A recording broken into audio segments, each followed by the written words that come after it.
नमस्ते. मी आपणा सर्वांचं स्वागत करते स्वतःचे विश्व या नवीन यूट्यूब चॅनलवर. या चॅनलचे मुख्य उद्देशच शिक्षण, अध्यात्म व स्वविश्व या विषयांभोवती केंद्रित आहेत. लग्नानंतर स्त्रियांचे विश्व बरंच बदललेलं असतं. तेव्हा या विश्वामध्ये आपल्या स्वतःसाठी स्वतःचं विश्व निर्माण करूया. तर वळूया आपल्या चॅनलच्या मुख्य मुद्द्यांकडे. सर्वप्रथम कुठल्याही कार्याचा मनाशी पक्का निर्धार करावा, म्हणजे पुढचे मार्ग सोपे होतात.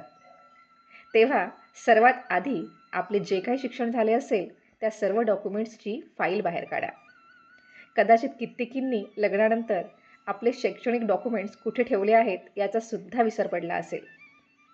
लग्नाआधीचे शिक्षण कितीही असू द्या, अगदी 10वी 12वी ग्रॅज्युएशन अर्धवट आहे, किंवा पोस्ट ग्रॅज्युएट होण्याची इच्छा होती राहून गेली, किंवा एखादे टेक्निकल एज्युकेशन करायचे आहे.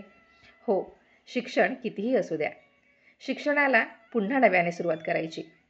आता मी दुसऱ्या मुद्द्यांकडे येते, ते म्हणजे वयाचा विचार. सरकारी नियमांमध्ये शिक्षणासाठी वयाचे कुठलेही बंधन नाही. अगदी कुठल्याही वयात पात्रतेनुसार शिक्षण घेता येते. बंधने येतात ती आपल्या स्वतःच्याच मनाची. आपले स्वतःचे विश्व निर्माण करण्यासाठी प्रथम या मनाच्या चुकीच्या चौकटींमधून बाहेर यावे लागते.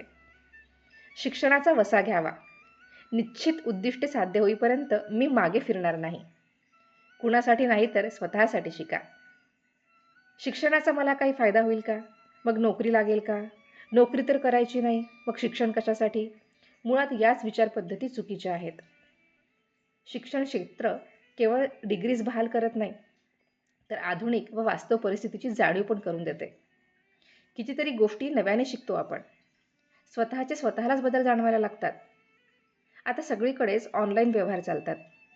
तेव्हा या सर्वच गोष्टी आपल्याला समजायला लागतात. कठीण काहीच नाही. आमच्या हे सुद्धा बघण्यात आलेलं आहे की एखादी ॲप्लिकेशन करायची असेल किंवा कुठला फॉर्म भरायचा असेल तर कोठे भरायचा हे सुद्धा बऱ्याच स्त्रियांना माहिती नसते. तेव्हा का म्हणून या सर्व गोष्टींपासून आपण अजाण राहायचं? शिकूया ना आपण. हे सर्व काहीच कठीण नाही. हळूहळू सुरुवात करूया. प्रत्येकच गोष्ट शिकावी लागते. आपण हे शिकूया. तेव्हा आजचा हा व्हिडिओ मी इथेच थांबवते. नवीन माहिती नवीन व्हिडिओमध्ये. तेव्हा आपणा सर्वांना पुन्हा एकदा माझा नमस्कार.